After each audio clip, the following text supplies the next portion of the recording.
Hello, my friends. I am here with your tip a day in May for May, I'm just checking the date, 23rd, which is Monday. All right. And I hope you've had a great long weekend and you're ready to get back into the swing of things. Today, I have something just a little bit different to do with you.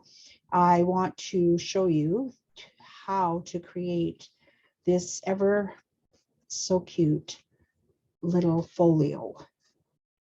All right, it's made from one sheet of cardstock, and then however you want to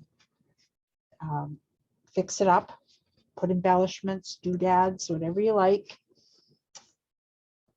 It is the finished measurement when it's closed is 4 3/4 square. All right, so it will fit into a 5 by 5 square envelope. Okay, if you want, you can add ribbon so that it will close. It is a bit thick, all right, but that's okay. And a really neat thing about this little book or folio, if you look at it, can you see the heart? It's a heart when you open it. I just think that's so neat. All right, so easy. All right, there is a list of supplies in the description below. All right, and I'm not going to tie it up again because we may need to look at this again. All right, so simple. All right, so you're going to need one sheet of cardstock. That's it. You're going to need your scoring board and your paper trimmer and your long blade scissors. Okay, that's just to cut the basic shape out. After that, the sky's the limit. So I am going to show you one that I created here that has all of the measurements. And I see that I can't get my camera back quite enough. Maybe I can just hang on a minute here. See if I can raise it just a little bit with my daughter case. Let's see how that is. Whoops, let's not do that. Right off the table. That wouldn't be good. Okay. All right, I think that's good. So now you can take a screenshot of that if you want.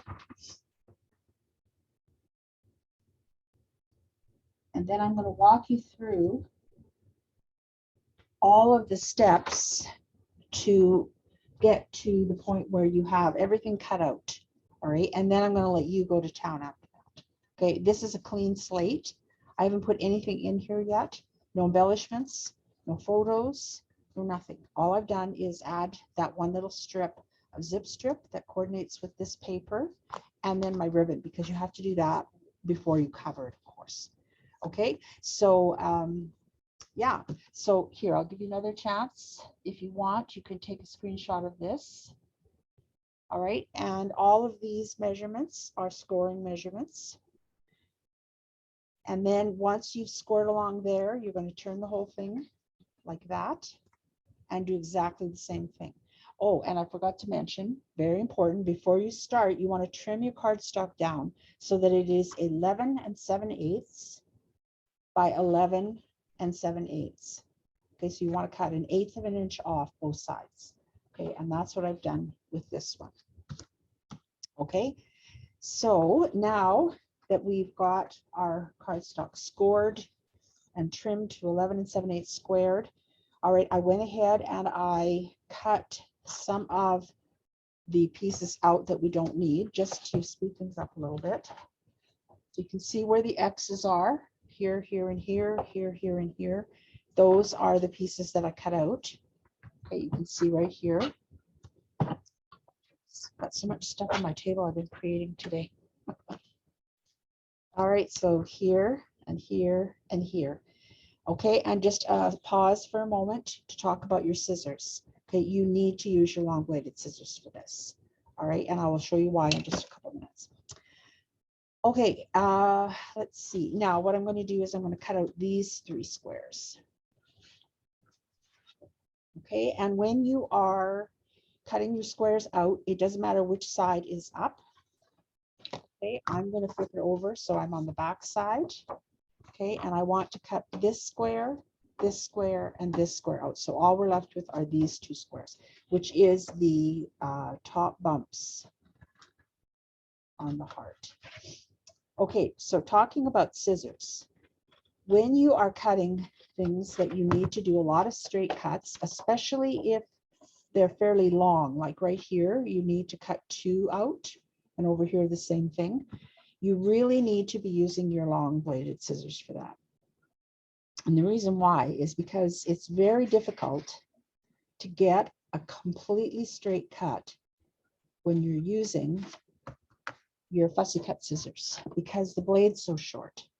All right, and you have to keep stopping and adjusting yourself. Okay, so you can see here, just get myself started there.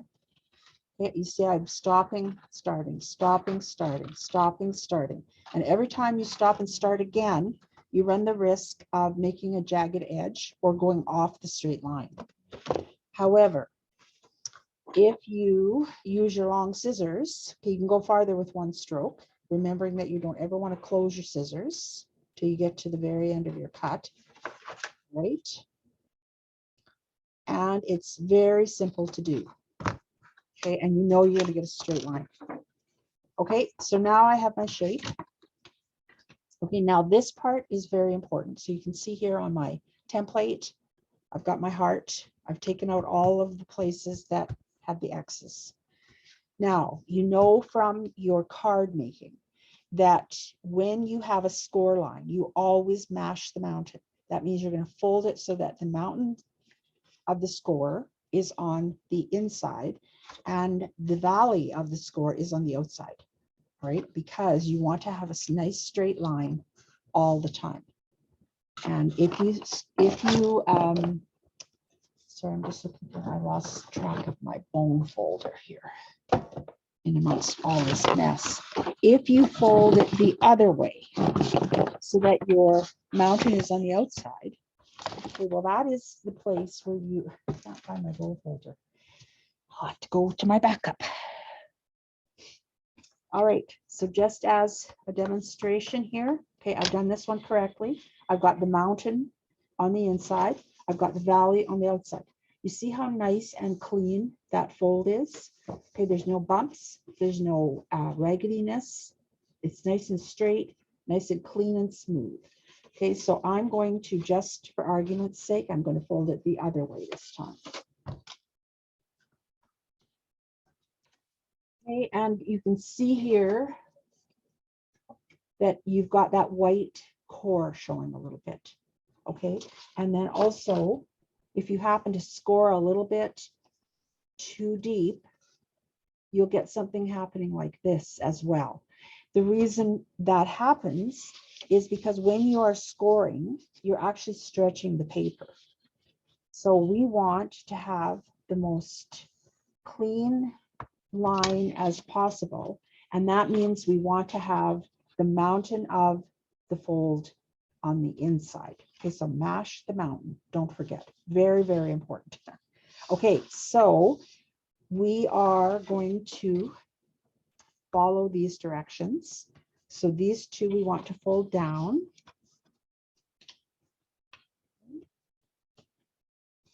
And okay, see, I didn't really need to fold that one. I did, so there you go. Okay, and I'm just burnishing it nicely. Okay, and then here we want to fold this one in. Okay, and then this one, we actually, just a minute, what did I do here? Fold in, fold up, fold in. This way.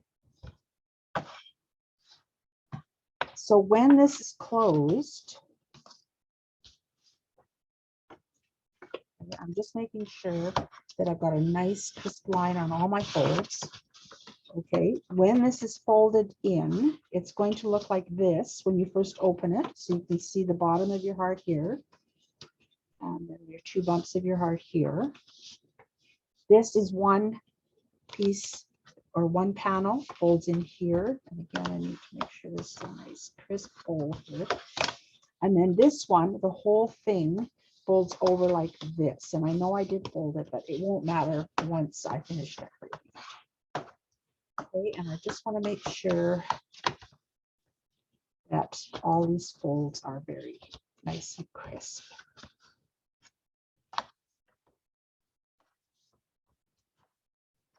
Okay, so from there, really, there is no limit to what you can do. All right, now you can, once you've got it open, okay, you can use these 4 sections if you want, or 2x2 photos. All right, you've got 4 sections here, you've got 4 sections here, and then 3 here, 2 here, and 1 each here. Okay, now this one I designed so that I can use 4x4 pictures in it, here and here. All right, however, if you want to use lots of little pictures, you can. You've got 4 squares and 4 squares right there. Okay, or you can cover it all and make it for a 3x4 photo or a 4x4 photo. You could even stretch it across if you had a 4x6 photo that you wanted to feature in here. You could cut it apart and put it across in the little squares. You could center it, or I would cut it in half and then center it, decorate around the outside. Okay, this one, I rounded the corners. Okay, and I really like how that looks, but you may not want to, or you may want to use a fancy corner rounder. Anyhow, that's it. Okay, for this cover, I just used one of the pieces of cards that come in the Hope and Kindness kit. Okay, that's from this sheet. And I used the Hope and Kindness pattern paper and coordinating cardstock for the inside and then the outside as well. Okay, so again, the supply list is listed under the video, so you can go there and get that. Okay, the supply list only applies to making this part. The rest is up to you. And I hope you've taken a screenshot of this so that you have it to work with. And remember, this is an 11 7/8 by 11 7/8 piece. If you do create something, I really, really, really want to see it. You can leave it in the comments. You can comment in Facebook or YouTube, like whatever you want. I don't care. I just really, really want to see it. All right. I hope you enjoyed this. I hope you give it a try, and we will be talking to you very, very soon.